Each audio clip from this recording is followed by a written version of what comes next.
Hello, everyone. I'm Kirk Pacheco, and welcome to another episode of Kirk Unscripted.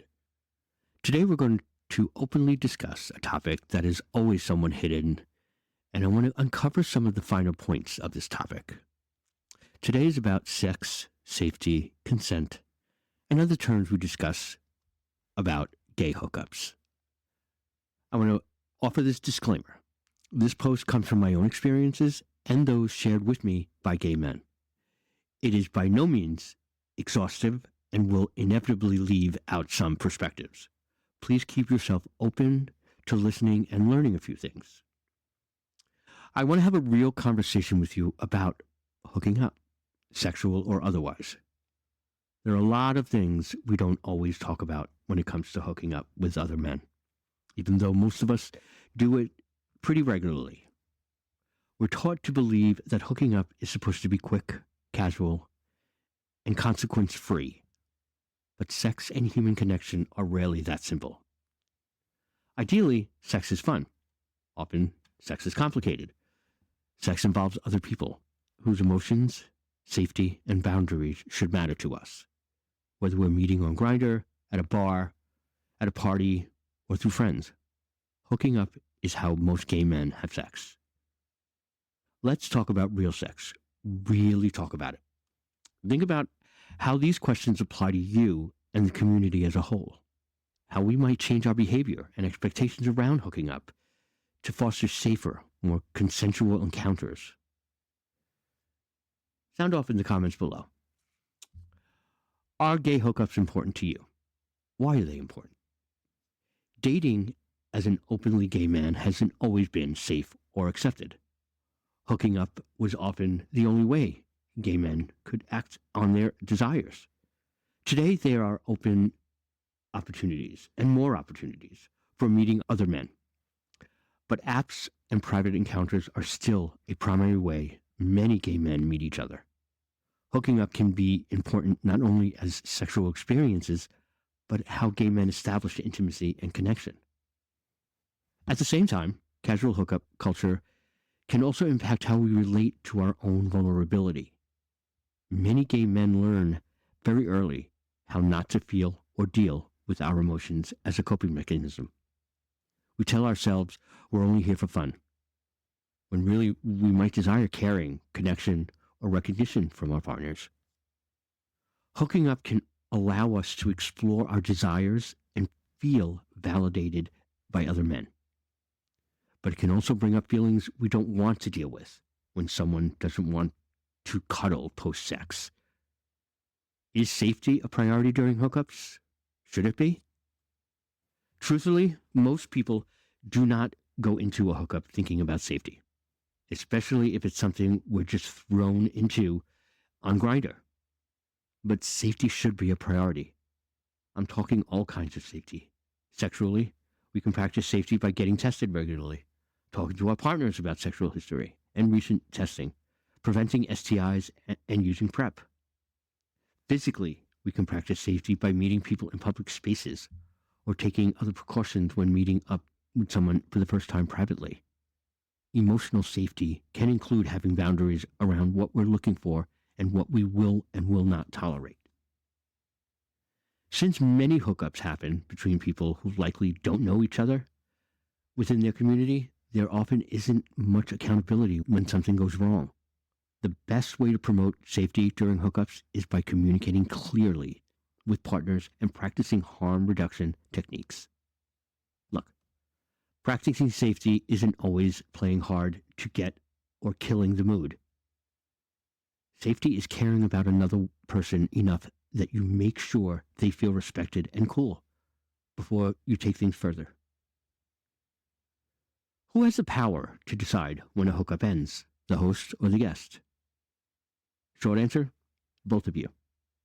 Consent is always able to be revoked for any reason at any time.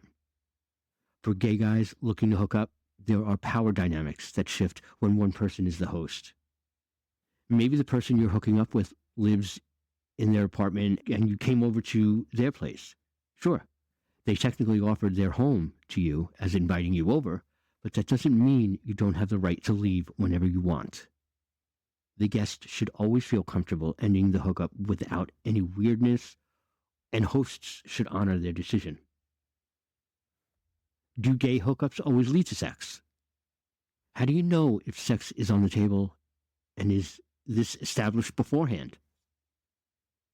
Gay hookup culture has often been sex-centric, if you will. But just because you hook up with someone doesn't always mean you have to have sex. Hooking up could mean spending time with someone and being intimate without having sex. It could mean cuddling or making out. But since our hookup culture assumes sex is the goal, sometimes guys feel pressure to have sex even if they're quite not there mentally. It should be made clear ahead of time, but intentions can change when you're actually with someone. Don't feel obligated to have sex with someone if you're not ready, even if you agreed to meet up in the first place.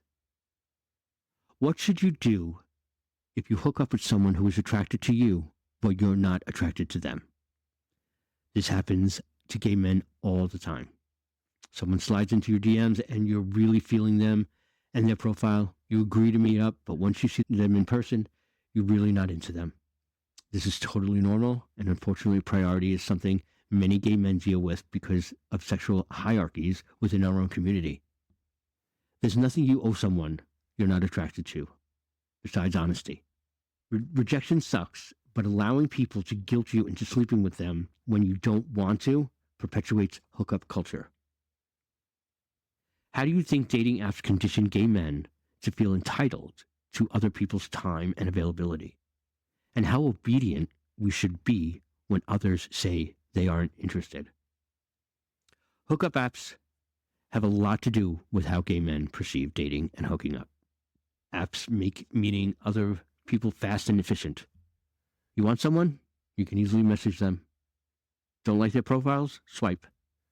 Don't like you back? Block. There's little effort required to find other people on apps. People become disposable. Apps also condition us to think certain things about how we communicate with others. We start conversations with nearly zero context about the other person. Conversations that happen too slowly are seen as springing someone, and many of us are lazy about responding to messages, even if we're not into that person. But we are still human beings talking to other human beings on these apps. The minute we start interacting with others, we should respect them like we would anyone else. Being clear about your boundaries and expectations can help alleviate pressure. Communicating with people like humans with feelings, even if we hook up casually, can help change how we perceive each other on apps. Hooking up as gay men comes with its own unique set of issues. The largest stigmas around homosexuality dating back decades to how apps have made meeting other men the primary way many of us meet. There's a lot to consider when we hook up. While hooking up can be a great way for gay men to experience sexuality on our own terms and find connection with others, there are real people with feelings on both ends of a hookup. As gay men, we should avoid these conversations about sex. Openly discussing consent, safety, and expectations with others helps build a better sense of community and accountability within the gay hookup culture. Treating people with respect and empowering others to feel comfortable setting and maintaining boundaries can make the gay hookup scene a safer space for everyone. Casual sex is totally fine, but making sure we care about others during sex makes those encounters less harmful. Thank you for joining me for our discussion, and I hope to hear your comments. Take care, everyone.